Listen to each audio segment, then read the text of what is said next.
mute it? Yeah, I'm going to attempt to. Oh, we're live. Yay. Hello, everyone. Good to see you. Welcome to the This Is Not Therapy Hour. I am Brandon Tessers. This is Caitlin Miller. We are both licensed therapists, but this is not therapy for very, very many reasons. So many. What this is an open conversation. Sorry, my wife broke her phone recently, and she's waiting for one to come out, get shipped to her. So I promised her I would leave my phone notifications on and check anytime I heard something in case she is trying to reach out to me from a stranger's phone or anything. This is just an open conversation. Today it's Caitlin and I. Usually we're joined by Marie Moran. She's not here this week. We'll miss her. We'll see her when she's back. We're just talking. The two of us are talking, and with any of you that are here. Those of you who are here, if you say anything in chat, we've got it up here. We'll see it and we'll respond. That's the point of communication, is that we're impacting one another. So that can be questions and answers, or it can be just conversing with one another or making jokes, or whatever conversations are. We love jokes. I love jokes. We work at a small therapy and executive functioning coaching practice called Effective Artistry in Illinois. We specialize in utilizing a neurodiversity affirming approach. So we tend to talk about therapy, executive functioning, and neurodiversity related things on this, but we're just people, and you're people, and whatever you talk about will impact us, and we'll go where we go. We usually pick a topic in advance. We didn't do that today. Marie's the organized one that picks those things. So we're just I don't even know what we're going to talk about, but no matter what we're talking about, if something's put in chat that takes us in a different direction, that's the priority. We'll go where we go. If you're interested in working with a therapist at Effective Artistry, we're only licensed to work with people who are in the state of Illinois. Our coaches can work with people anywhere in the world. I think that's mostly it. Yeah, sounds great. Okay. We'll get started. What are we going to talk about today? My idea was friendships for neurodivergent people, and then we had another one. What was it? Earlier today. We were talking about routines earlier today, and what was it that you just said we should talk about at some point? I thought it was friendships. Oh, right before we went live, there was it doesn't matter. What do you want to talk about?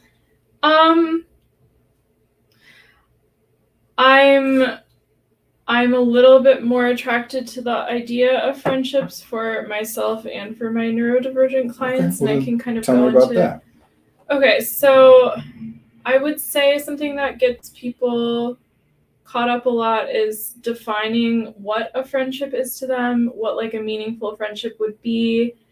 Then there's the process of making and finding friends, which almost, I would say, a lot of people on this planet now are pretty lonely. Let's start with that first one and just take them one at a time.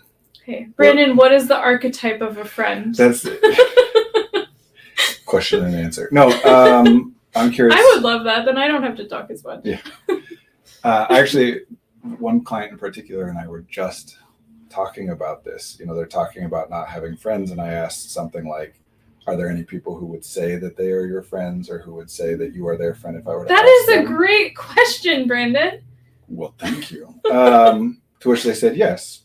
So then it leads us to a conversation of what does it mean, right? And for this particular person, we ended up getting to like a certain criteria, which I won't go into detail about. But why does this idea of what makes a friendship, why did this come up for you? I would say the place that gets clients stuck. I'll stick with clients because how do I describe this? I think a lot of them feel on a day-to-day basis lonely. I don't know exactly how they would define lonely. And I think a lot of them can say, like, is there someone who I would call if I was in a crisis? Yes, like maybe one person. Are there people that I might go to a movie with, or go out to a bar with, or go to a concert with? Yes, but that like their experience of loneliness makes them feel as though they should have more friends and they would benefit from having more friends, but they don't know how to make the type of friends where they can like be like, wow, this person is I feel this friendship. Does that make sense? It does, and it's very vague, which makes it very difficult. Oh no. Well, I mean, like I know it when I see it, right? Like that's not a very specific. You did list off some stuff that's much more that's like common, right? That people will say someone that I could call an emergency, someone that I can go hang out with at a concert, whatever. Another very common one is things like someone that I can hang out with and we can just watch TV. Or, we don't have to worry, I can do the things that I would do on my own with them present or stuff like that. Yeah, the word like intimacy comes up for me, like that people feel like they're missing a sense of like, I don't know, platonic, intimate contact with someone who unconditionally loves them. Well, that may or may not be true, but in the case that you're talking about, that's why I ask, like, why is it coming up, right? Because what you were saying is that what clients are talking about is not friendship but loneliness. The problem they're experiencing is that they're lonely, and then they're talking about friendship as a potential solution to loneliness, which I would say, yeah, it is. I mean, anything someone thinks is a potential solution to the problem they're experiencing, if it's about how they feel, is a potential solution. But there are other potential solutions as well.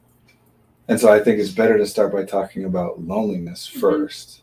Yeah, and I think that feeds into being neurodivergent, because I think a lot of neurodivergent people, it's so hard to say statements like that, but I think a lot of people who are neurodivergent can feel like isolated or lonely. It feels like it was oftentimes exacerbated in the pandemic, and that usually they can find some sort of online community, but not like the type of, oh, my friend lives half a mile away and we can go hang out on a random Sunday, with no expectations, no plans, nothing. Yeah. Does that make sense? It does. And this is something that we're always working with clients on, right? Is that people will just generally, especially in our culture, I don't know how much this is a universal thing versus how much it's like specific to whatever elements of our culture or whatever, but they'll experience something unpleasant, something that they want to be different, but they don't say anything to anybody about that. They think about, well, why am I experiencing it? How can I fix it, etc. And they just try and resolve it on their own. And if they can't, then by the time they actually do talk to somebody else about it, usually at that point, or at least very commonly at that point, they're now talking about their struggles in implementing the solution they came up with themselves. Yeah, and I think a lot of my clients come up with the solution, I feel lonely, dating is too hard, so I need to make more friends. Right. So by the time they talk about it, it's how do I make friends? Which is a valid and useful thing to talk about, but people can get stuck on certain paths and we want to break them out of that. So we back up to, what is the problem? Well, I'm lonely. Because there are some things here. One thing I think, so a piece of research just came out like a month ago, which, research is good for what it's good for. And I, like everyone, only talk about the research that supports the things that I think. And it's limited, but it validates, or at least it backs up in a research-driven way, something that I've been talking about. And the research was, what the outcome showed was that people who identify as feeling lonely have thought patterns which are dissimilar, not only from people who identify as not being very lonely, but also differ from other people who identify as being lonely. Oh. Meaning that if someone says, I'm not very lonely, their thought patterns in this particular research were very similar to all the other people who were saying, I'm not very lonely. All the people who said, I am very lonely, their thought patterns were different from those people, but also from one another. So is an easy way to say that people come up with various conclusions as to why they're lonely, or frameworks as to why they're lonely? Well, I think to me the conclusion is, like, we need to talk about what is loneliness. Because something that... Oh, defining words again, Brandon? Well, always. But something that, like, those same clients, or me, myself, or probably you, if I had to guess, it's very common for neurodivergent people to say, I'm lonely. And then for someone to say, well, you have like a bunch of friends and you're around people all the time or whatever. And they'll still be like, yeah, but nobody knows the real me, or nobody understands me, or I'm just masking, or whatever. Which is why I'm saying, even though developing friendships absolutely is obviously a thing that can help a person to feel less lonely, there is a type of feeling lonely that isn't addressed by having friends. Mm-hmm. That sometimes actually even feels worse the more people you're around. That like I'm in the middle of a party and having a good time and everyone's having fun and I'm the life of the party and people like me being there, but on the inside I'm very lonely. Mm-hmm. Well, and to relate to that as well, I'll have clients talk about the process of unmasking and how they fear that as they unmask, they will lose all of their friends. Unmasking is a thing to talk about for sure. It's an interesting concept. I just think that's worth mentioning in this conversation with friendships, because I think a lot of neurodivergent people are like, I want to be more authentic, I want to unmask, but I'm afraid that these people will reject me. And that is very worth talking about. And that's why I would want to know what the problem is first, right? Because then we go down a different path. Not that it's not worth talking about friendship, but if the problem is loneliness, then there are other things that are worth addressing. Like having for example, if we went the like more typical pattern and said, well, here are ways to make a friend, go to a social place, like choose a hobby that you like to engage with. I think there was like a New York Times article that had the 4 steps to doing it, and it was so funny. It's like, position yourself in places where you can make like small conversation and then eventually continue to engage in small talk. Which if we did that, then anybody who followed that process and thereby made a friend, quote unquote, whatever that means, is very likely to say, well, I got this friend by masking. Yeah, right? exactly. By like following the rules of how to get a friend. And now I can't unmask with them or I'll lose that friendship. So loneliness is about the way that you think and feel in relationship to other people. So by definition, anyone who identifies as neurodivergent is going to feel lonelier than people who don't on average, right? Like it's not that there's never been a person who would say they're neurotypical that feels lonelier than neurodivergent. But that's identifying as neurodivergent is in and of itself saying, I am aware that there are ways in which I am different from most other people that are impactful, not just cosmetic or meaning, like actually meaningful differences. And that's true of everybody, but not everybody identifies that or is aware of it in that way. And the specific impact and the specific differences vary from person to person. So I'm not trying to take that away. I'm just saying there is no monolith out there of quote unquote normal people and they're all the same as each other. Even though there is statistically, people who are closer together in more ways or on average or whatever. So some of it has to be dealt with in that way, I think. That in existential theory, which I love, there's the 4 universal fears, existential fears. The fear of death, and they're universal, meaning everyone experiences them. You have to, if you are a human, you must experience them, is the idea. Fear of death, fear of meaninglessness, fear of freedom, and fear of isolation. And in existential philosophy, the fear of isolation, what that's referring to is the idea that my internal experience, the things that I am, everything in my consciousness, everything I think and feel and observe, and everything on the inside is completely separate from anything you can observe. And the same is true for you. That my conscious experience, everything in my universe from the moment I became conscious until the moment it's over, has zero overlap with everything in your conscious experience. Now, we communicate, we use language and other, the way I would use language is just any symbolic representation. So it would be all language. But people will generally, like the correct dictionary definition of language is about a shared set of symbols. So I'm trying to be clear. When I use language, I mean any symbolic representation, not like the English language. So it's not just verbal, it's not just words, it's, anything that's communicative. That for me to communicate anything to you, the process I'm actually engaging in is making guesses about how you will be impacted by the things that I do. And then choosing what I'm doing based on how I'm trying to evoke in your conscious experience the thing I'm trying to get across. Which is very needlessly complicated, I suppose. I feel like is part of the point you're getting to that by some people's definition of loneliness, part of being a human being and having a unique conscious experience is innately lonely, and so Yes. therefore we're all lonely. Just like the fear of death or whatever, it's universal. Yeah. We all are isolated from one another. We cannot be fully understood. Yeah. Depending on, like if you're trying to say, I want someone else to know exactly what I mean, that's not possible. So then are you saying that neurodivergent people, because they feel on average different than the average person, will be more likely to feel misunderstood, which will make them more isolated, which will make them feel more lonely? Regardless of whether they are observably isolated, they will feel more lonely. Yeah. Like loneliness is an emotional, like man, I'm using all kinds of philosophy terms.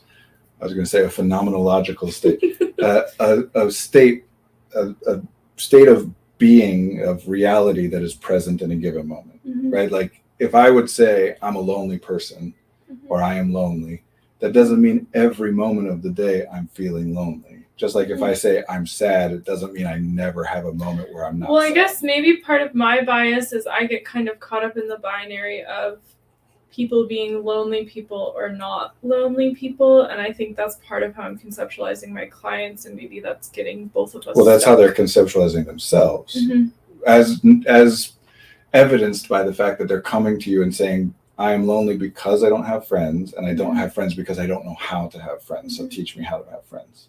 So what would you say is advantageous about making loneliness, pointing out that loneliness is an emotion? The same way that we would want to deal, like if someone were to say, I'm sad because I'm a sad person, what do we do about that?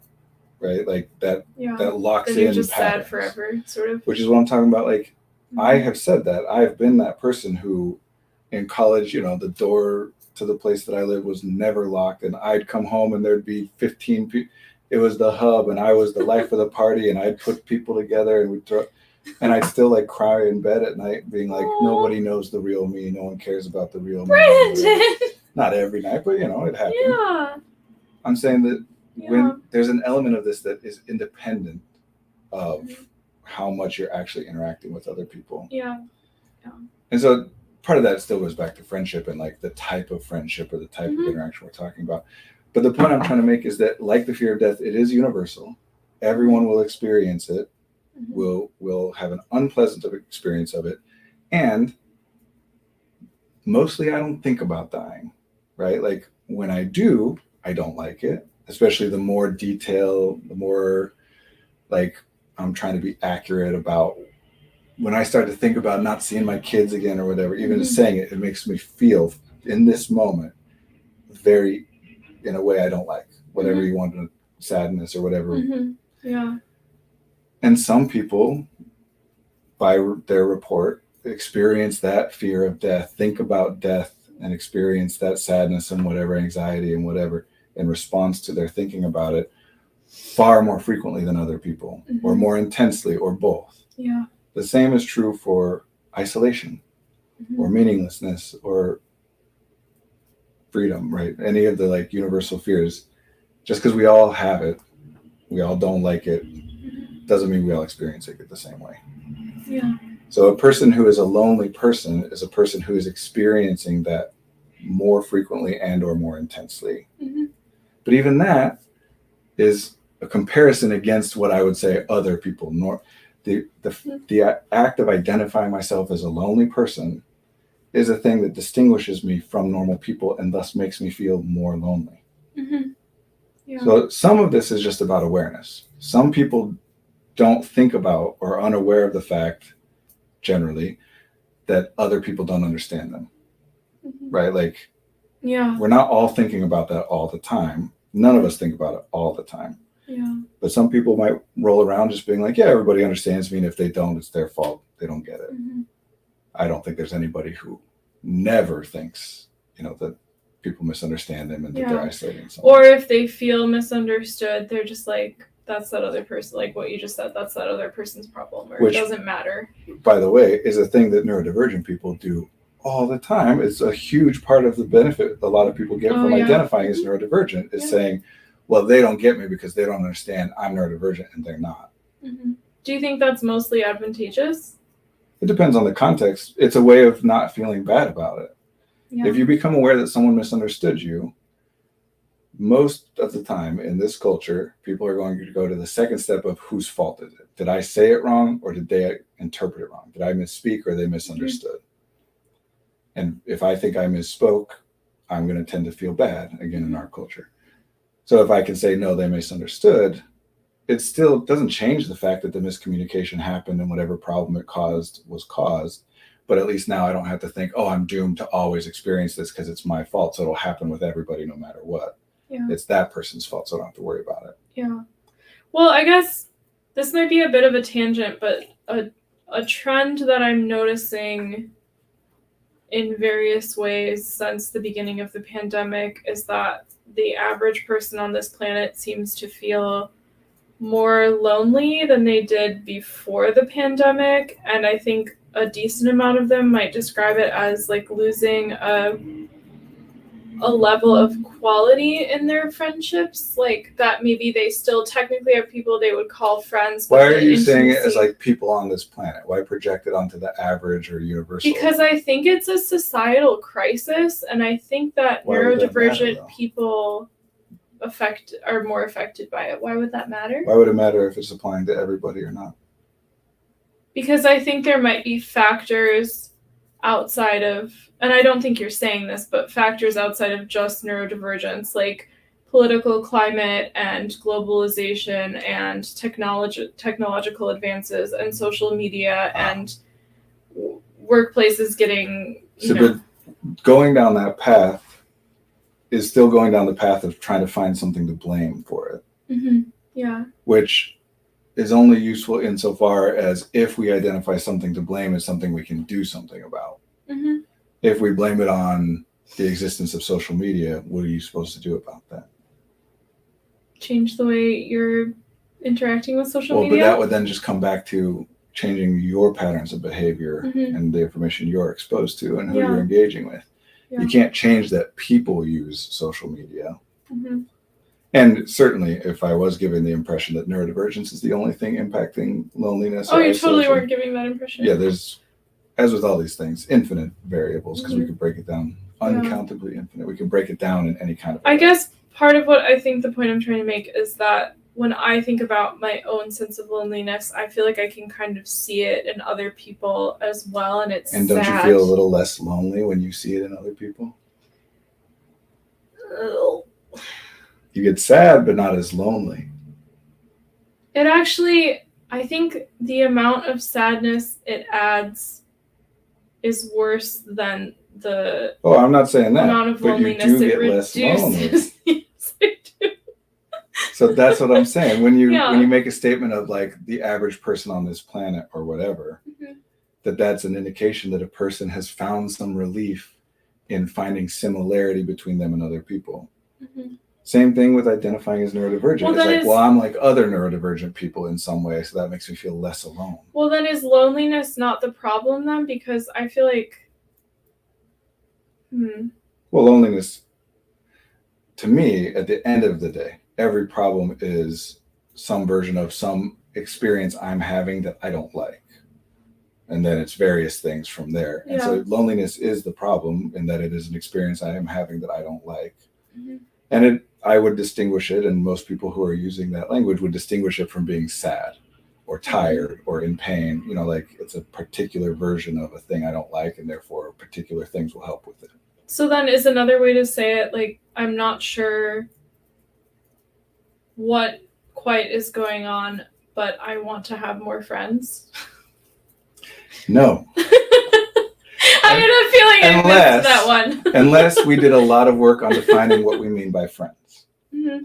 Because if what I mean by friends, if I'm looking for like some correct definition of it or some step-by-step process of making friends, then the act of being physically around other people where I feel dissimilar to them makes me feel more lonely. Mm-hmm. What makes me feel less lonely is to feel as though I have more in common with other people. Mm-hmm. And to be around other people is one way that can happen, especially if you're around other people that you feel like you have a lot in common with and you communicate and you get along and you share interests. But it's it's the idea, the understanding, the belief that I am not so uniquely out there and ununderstandable, right? Like that it is impossible to understand me. The less I feel that, the less lonely I feel. So it's not about just having friends or being around people unless we're talking about a particular thing.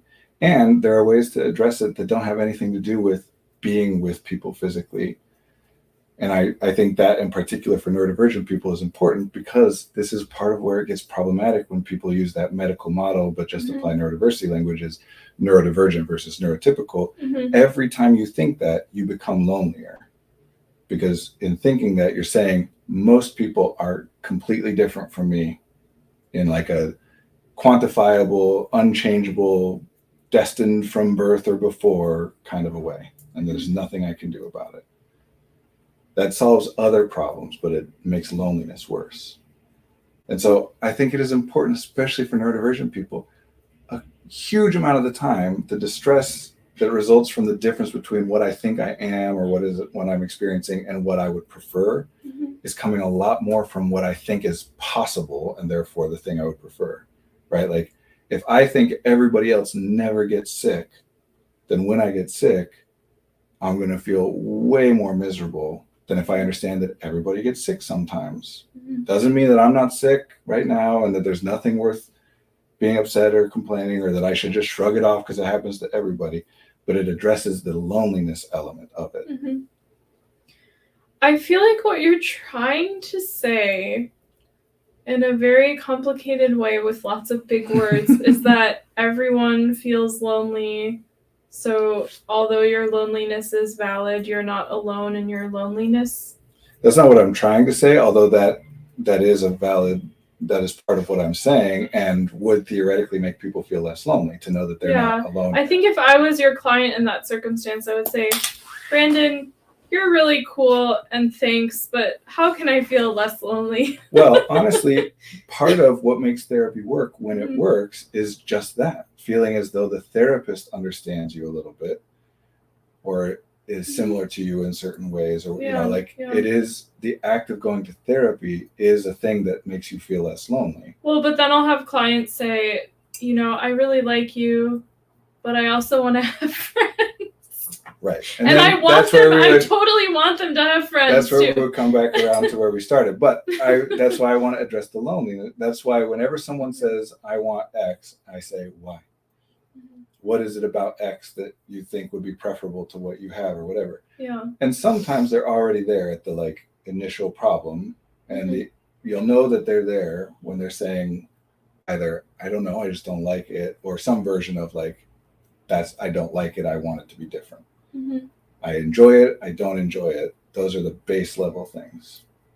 But anything with rationale or reasoning behind it means there was something that either hurt or was pleasurable, and they're trying to make changes in order to get less of the hurt or more of the pleasurable, whatever.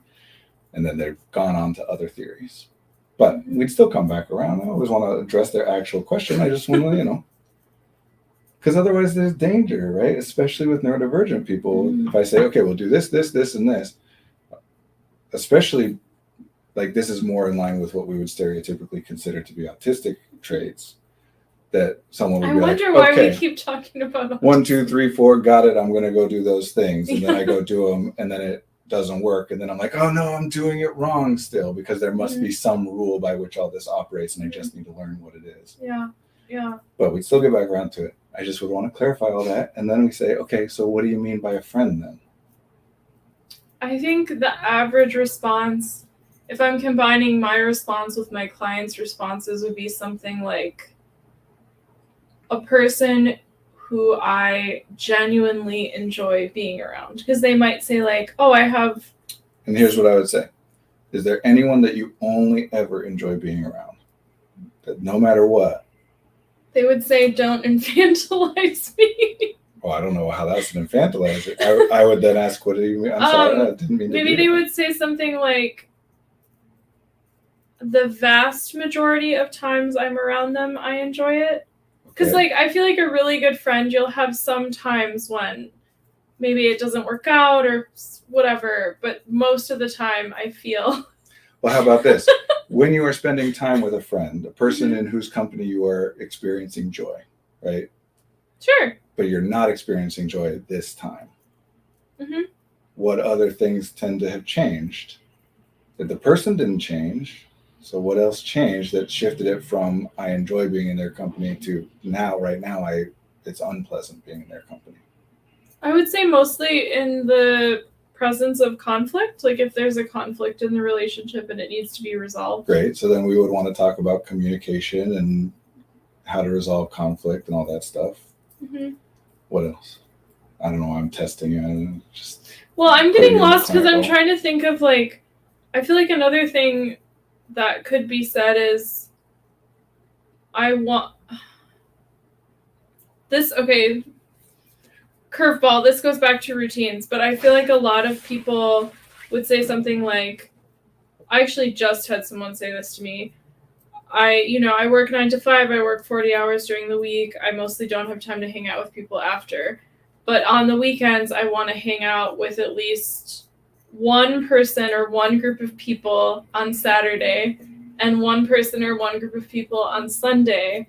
And if I'm not doing that, I feel lonely, isolated, like a loser, like... And I would say, and if you do it, do you then not feel lonely and isolated? And then this particular client would say, I feel less isolated, I feel less lonely, but I don't have like the battery to do Saturday and Sunday. So what is then one I of the feel variables? burnt out.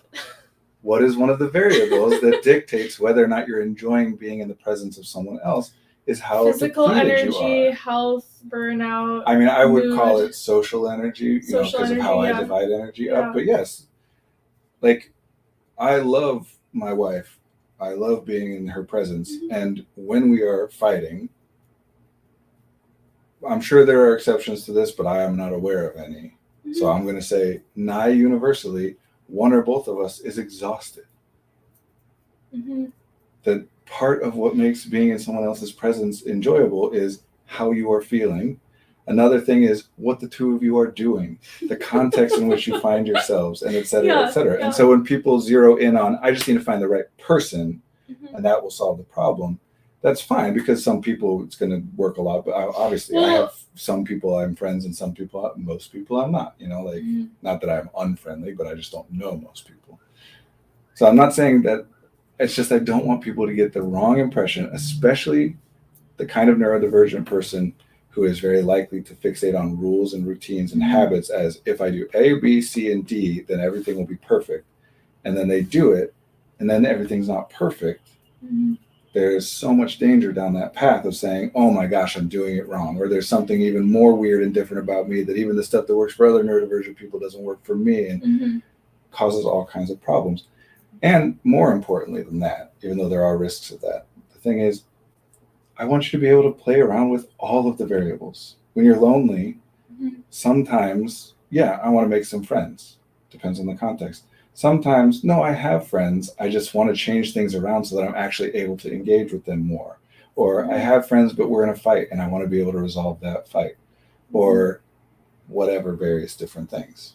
Because if people fixate on one potential solution, like the common version that I use of this all the time is when someone's exhausted all the time and the one solution they come up with is, I got to go to bed earlier. And then they mostly don't. Mm-hmm. And then instead of saying, what else could I do? They say, dang it, what's wrong with me? Why can't I get myself to go? I know everything would be better if I could just get myself to go to bed earlier, and I can't. And they fixate on that. And there's all these other things that could be done that would be much less costly, at least theoretically, in given context or whatever. I'm going to give you an example that I think is another tangent, and I apologize because this is the way my brain is working today. So what I'll have, so I'll have clients who say, I'm lonely, I need to make new friends. Then they'll do something like I'm trying to not use specific, take an art class or something. Yeah. And then they'll go to the art class and they might enjoy making art around other people who are making art, but they won't become like a best friend or someone they see outside of the art class or all of these things. And then they'll say something like, okay, I'm technically less physically alone because I'm doing, or like a softball league or like a volleyball league or whatever. I have clients, and especially like queer stuff is super fun. Like I play like queer volleyball every Sunday morning or whatever. But yeah, it's, so I just got very distracted. So they essentially feel less alone in the moment. They feel like they have more activities and they like that, but they're not like, oh, this person will become my best friend, or this person I will talk to every day, or if my mother dies tomorrow, I will call this person and cry on their shoulder. Like, and so then they're just like, I still feel lonely and I still have no friends, even though I do things around people all the time. Right. Because something that is very common for people in our culture, Mhm. and it's possible that it is more common or more intense with neurodivergent people, but I wouldn't speak to that with any certainty, is the misunderstanding, the inaccurate belief that you can do a thing perfectly. Meaning that in order to not be lonely, I must never feel lonely.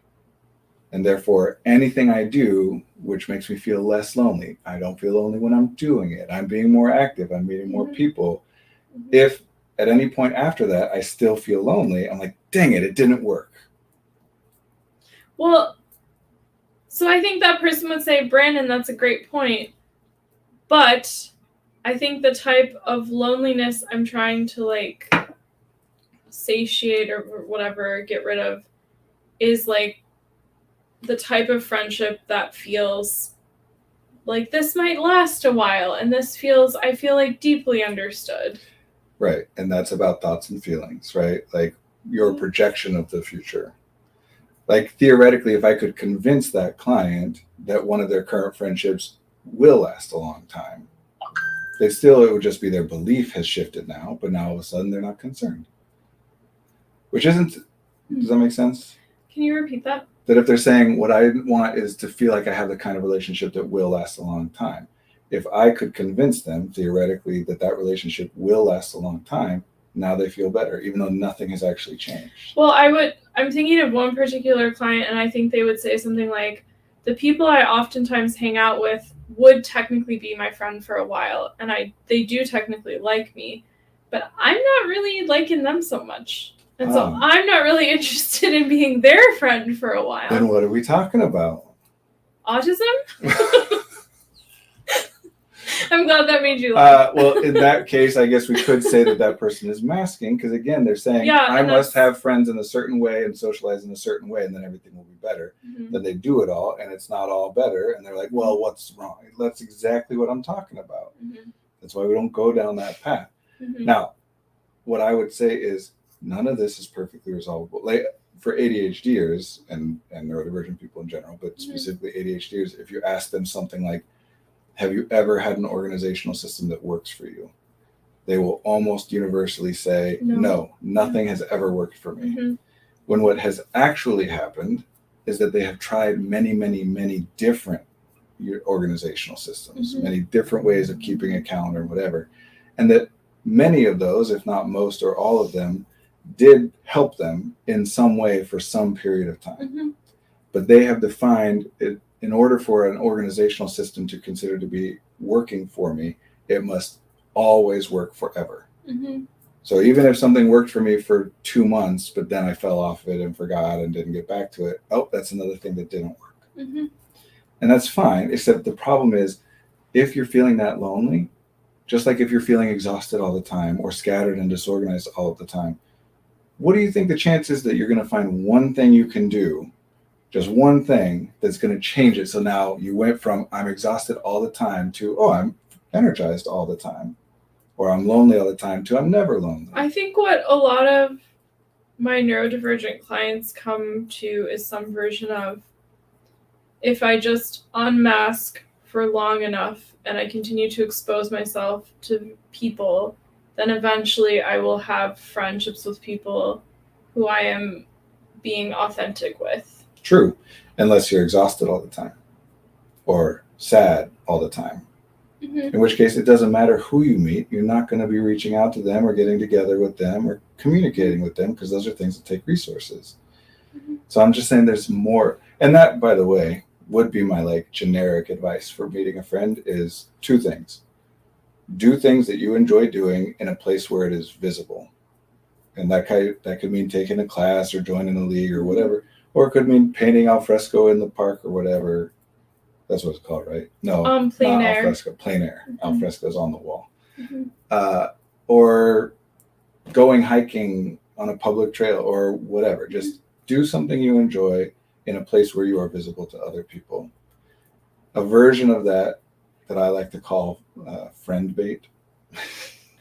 That's so funny. Is wearing t-shirts with band logos that you like on them. You know, like a thing that, or video games that you like, or getting tattoos with quotes and or making references to pop culture, like a lot of very neurodivergent stuff we're talking about here, where it's, I'm doing a thing which if a person does not recognize or like the thing that I am doing, it's innocuous, they're unlikely to, it's not going to cause them to want to harm me. But if they recognize it, they might go out of their way to say, oh, I love Bleach too, or whatever. Yeah. So is Bleach a band? It's an anime. Oh, okay, because I was like, it would be very funny if you're literally talking about the chemical compound of bleach. Well, that could work too. I mean, puns and sarcasm and like reference, all these things are little tests, right? That if, and here's a very common, this used to be a lot more niche a long time ago, but now it's very mainstream, that if someone at some point in a conversation, we're just talking about like how hard it is to find a job or whatever, and I say, well, do or do not, there is no try or whatever, then only the people who know Star Wars well enough are going to be like, oh, you know, and we forge a connection there. So that would all fall under do things that you enjoy in places where you are visible, contexts in which you are visible, because, you know, doing it online or whatever. And I think my client might say something like, how important is it, Brandon, to enjoy the thing? Very. Yeah. That's the most important part. Yeah. Yeah. Because otherwise what? You've now made friends who really like doing a thing that you don't enjoy, and your friendship is built around doing a thing that you don't enjoy. Well, and I'll have clients who are like between, I don't know, 21 and 30 or something, who feel as though going to bars or doing the whole like partying scene on the weekends is what they have to do. And then they're like, all these people, all they want to do is just drink and party, and I think it's stupid. You know what's hilarious about that is that when people are saying things like that, usually, not always, but usually I can say something like, well, aren't you pretending like that's all you want to do as well? Aren't you deliberately giving the impression to them on purpose because you think it's all they want? So you are purposefully trying to give them the impression that it's all that you want too. And they'll usually say yes. And then I'll say, how do you know they're not doing the exact same thing? I think that client would say, because they're basic blanks. And this is not an issue about friendship. This is an issue of how that person views people. That someone else who's doing exactly what you're doing, going out and partying and similar, drinking, acting similar. Right. It's just a version of them judging themselves. Yeah. Like, how can, if you are flawlessly giving everyone the impression that you love this, even though you secretly think it's stupid, how are you so sure that they don't also secretly think it's stupid and they're also pretending like you are? So then do they just say one night at a bar, I hate this and I think it's stupid. Does anyone else want to raise their hands and you can be my friend? But sure, give it a shot. Because what do you have to lose? Yeah, exactly. You stop hanging out with people that only want to do stuff that you hate? Okay. Yeah. But yeah, I think that's a little drastic. I think you can It would be very funny though. I think you can move in that direction by just saying things like, oh, I'm exhausted. Or, you know what? I had a long week. Do you want to just get together at the restaurant and have a couple drinks and have a meal instead of going out to the club? Or, you know, like there are many, many shades in between pretending as though I love this and want to do it all the time, even though I think it's stupid, and telling everybody that they're idiots for enjoying the thing that they enjoy. Yeah. But again, it sounds like this person is trying to follow rules, and that they follow a lot of rules. They're confident, as many neurodivergent people are, that life does operate in accordance with a set of rules, some of which I know and some of which I don't. But if I learn all the proper rules and follow them, then my life will be perfect and I will never be tired or sad or lonely of any kind. Yeah, and that reminds me of the kind of gross phrase of like hacks. I'm going to hack life, productivity hacks. I get what you mean, but there's utility with every phrase. Yeah. But yeah, no, I just did. So I said 2 generic pieces of advice. One would be do things you enjoy, and yes, you have to enjoy it. Otherwise, what is the point of the friendship? That's why I wouldn't jump straight into a conversation about how do I make friends. I could make a million friends by going and talking to every. You are a social butterfly, chameleon, whatever, right? I don't know, Brandon. What did you say they voted you in high school? No, we're skipping. Okay. Skipping. But a lot of neurodivergent people will say things like, in fact, a lot of very lonely people will say things like, I fit in with everybody. I didn't have a clique because I could sit at any table in high school. Mm-hmm. Because I just adopt the mannerisms and talk about what they want to talk about and whatever. And yeah, you can make a lot of friends like that. Mm-hmm. But does that solve you feeling lonely? No. Separately, it also is likely to make you more, it's more likely that you will become somebody who more and more and more feels lonely on Mm-hmm. average, because the exposure to all the different types of things, as opposed to reinforcing a particular set of beliefs and practices and whatever, is going to make you realize how different everyone is from everyone and how different you are from everyone and whatever.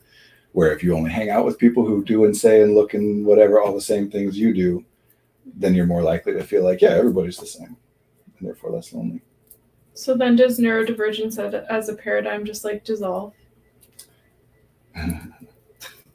This, I still want to resolve some of the friendship stuff, but because this has the possibility of taking us in a different direction. Mm-hmm. Yes, there is no such thing as neurotypical. There is no such thing as a neurotypical individual. Mm-hmm. Just like there is no such thing as an average person. Mm-hmm. There is an amalgamation, a statistical model. Like, it is useful to talk about what is normal. No individual person is normal, which is what neurodiversity is. The view of neurodiversity, the paradigm is everyone has a different brain and everyone is different. Mm-hmm. That at least some of the ways in which every person is unique, completely different from every other person, are due in part at least to the differences in their neurobiology. Mm-hmm. That's what neurodiversity says at its core. The idea that some people are neurodivergent and some are neurotypical is not the neurodiversity paradigm. It is still useful to be able to say, I am neurodivergent, Mm-hmm. but it doesn't, if you're thinking of that as like some kind of quantification, like some measurable way to distinguish some people are and some people are not, Mm-hmm. as a binary thing, that's not how it works. Yeah.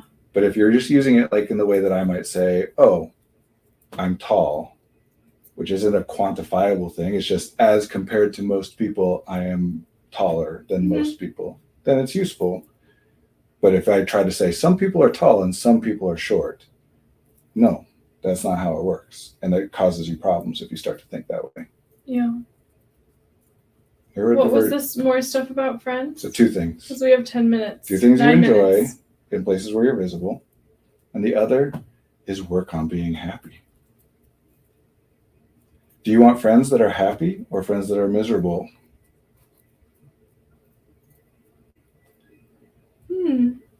Do you think other people want friends that are happy or friends that are miserable?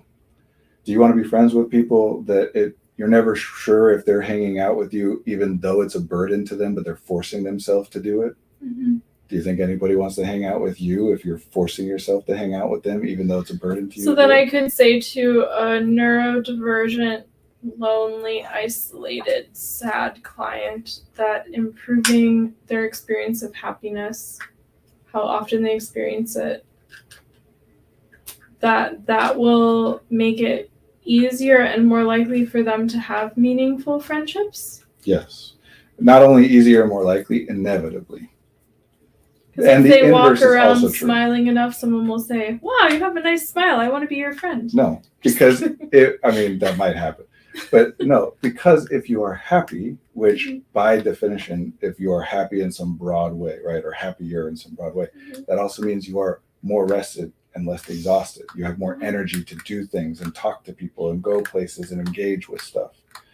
That you're not sad and miserable and struggling all the time, which is not to say that that's a bad thing or a characteristic or a personality trait. It's none of those things. It's just to say, when you are feeling happy, here, thought experiment. Everybody listening to this, think of your best friends in your life. Think about when you met them and when that friendship became such a strong friendship. Were you generally decently happy at that point in your life? Mm-hmm. Interesting. And did you meet those people by following certain steps about how to go meet people, or did they just happen to be people who were around you at a period in your life when you were generally doing pretty okay?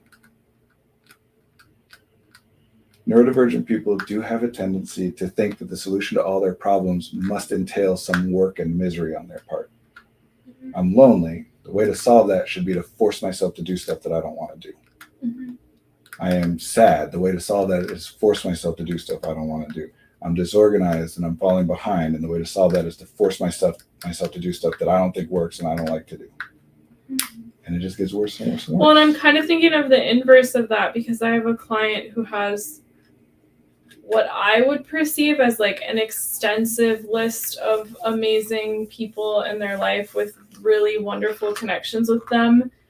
And they will get very, very sad and spiral and just feel like the most isolated person on earth. And they could probably, Which goes back to their have like other the variables. most interesting dinner party that it should be like, you know, recorded and like made into a television show because their friends are so interested, like that kind of thing of like, wow.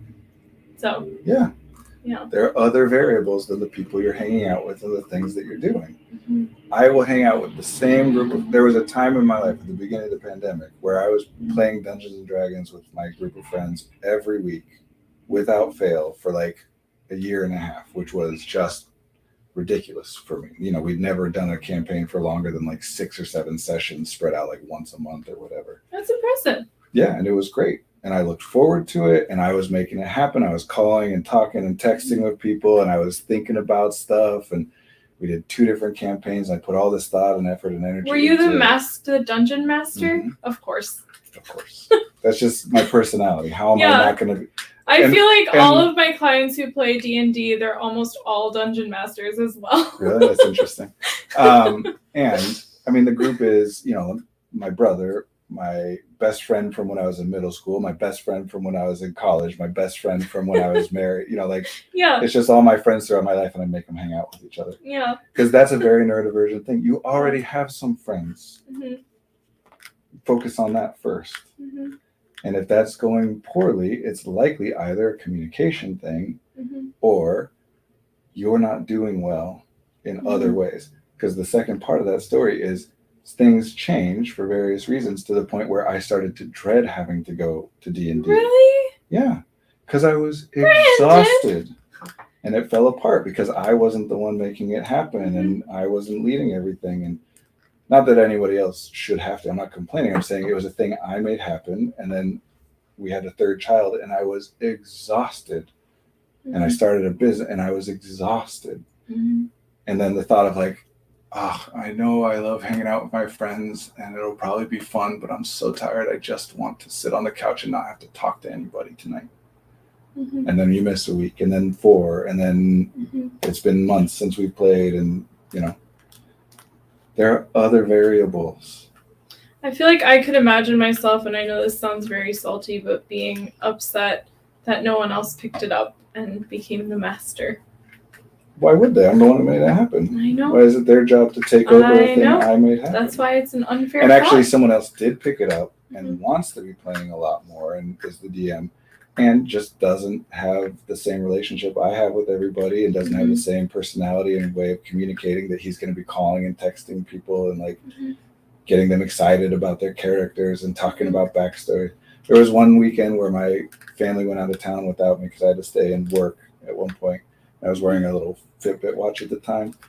And on a Saturday, I didn't leave my house, but I walked 20 miles just pacing back and forth on the phone for like 12 straight hours, talking to one and the next about their stories and all these different things. Wow. I made maps and all this stuff. I had the energy for it at that point. And I would still enjoy it. I just don't have the resources for it. So if I find the right friend, things will be better is a lot like if I find the right self-help system or the right binder or the right whatever, things will be better. It's not that it's never true, but it is also often something that people are looking for an external solution to a problem that just doesn't. If I make enough money, then I'll be happy. If I get that promotion, then I'll be happy. Sometimes it's true. Sometimes it is something that moves you more in that direction. But this is super oversimplified. But if you are exhausted, you're not going to be happy. Mm-hmm. Doesn't matter who you're hanging out with or what you're doing. You're exhausted. Mm-hmm.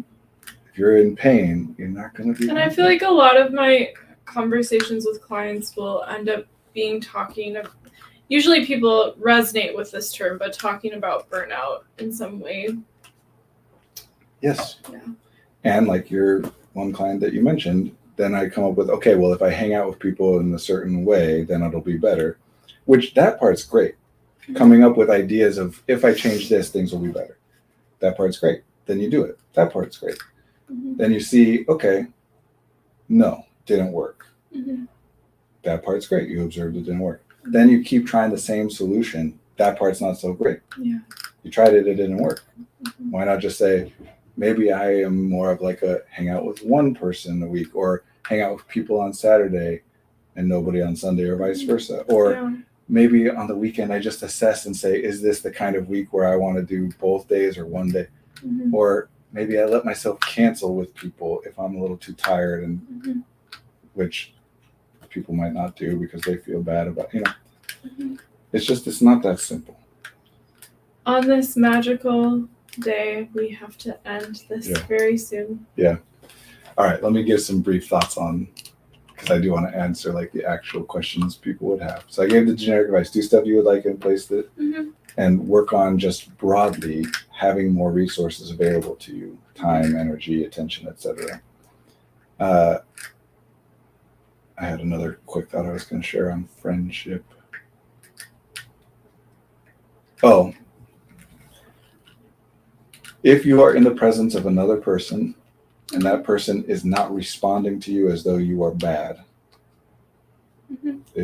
if you are visible to someone and they are not getting angry or upset or scared, treating you like you're a monster or you're terrible or whatever, then you'll feel better. The more that you are vulnerable with that person, the more visible you are to them, and they're still not reacting in any of those ways, the better you'll feel at a faster rate. Mm-hmm. This is going to sound like super oversimplified, but I'm pretty confident at this point. If you have a conversation, if you just talk out loud, authentically with another person who is listening to you and also talking authentically with you, including saying things that you might not want the other, that they might think you wouldn't like or whatever, but they say it anyway, mm-hmm. you will feel better. If you don't, you will feel worse. Thinking, especially doing the like fakey social interaction where I'm imagining what social interaction would go like in my head, mm-hmm. it'll get worse and worse and worse as time goes on.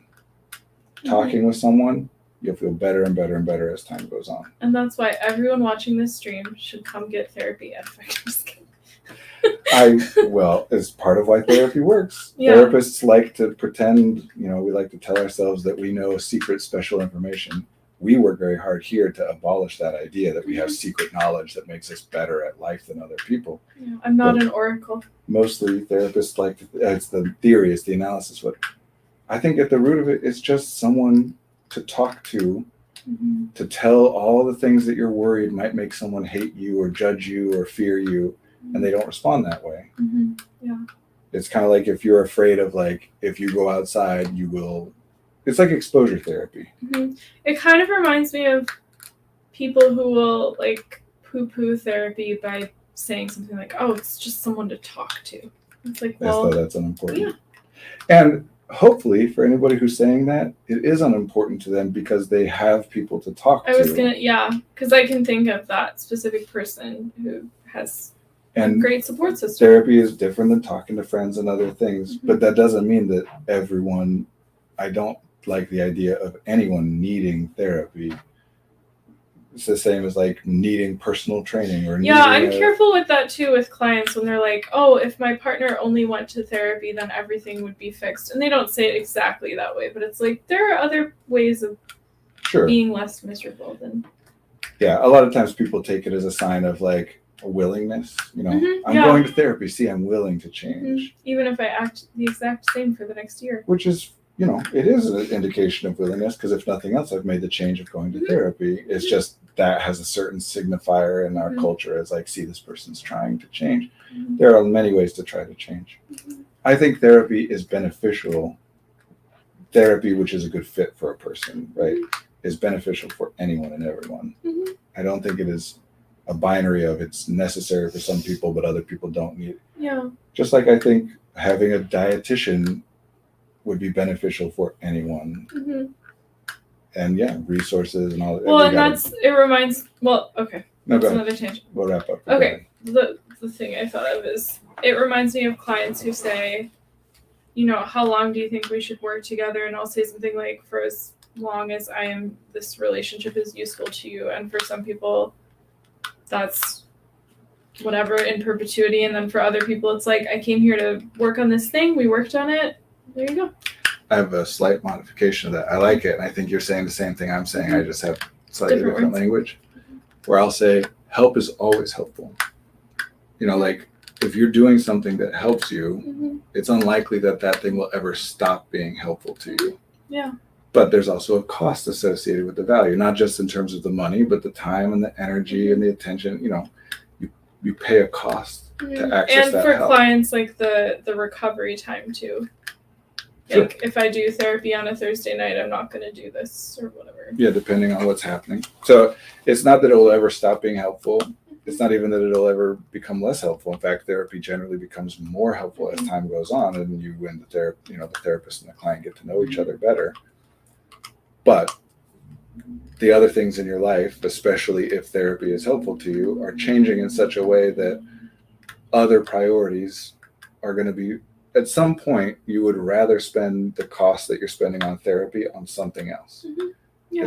It doesn't have to be an evaluation of therapy is no longer useful or helpful or necessary or whatever. It's just, sure, it's helpful. Yeah, and that is what I'm saying, but I think in a less specific way, and I totally agree with you. Accomplishment equation, separating out value and cost. Anyway, thank you. Yeah. This was fun. Yeah, I liked it. Thank you, everybody who was here. We'll be here same time next week. The week after that, I won't be here because I'm traveling, but maybe you and Marie will do it. Maybe. I don't know. Maybe I can loop Amy in. That would be fun. Yeah. But we will definitely be here next week. Thank you. And Thank you.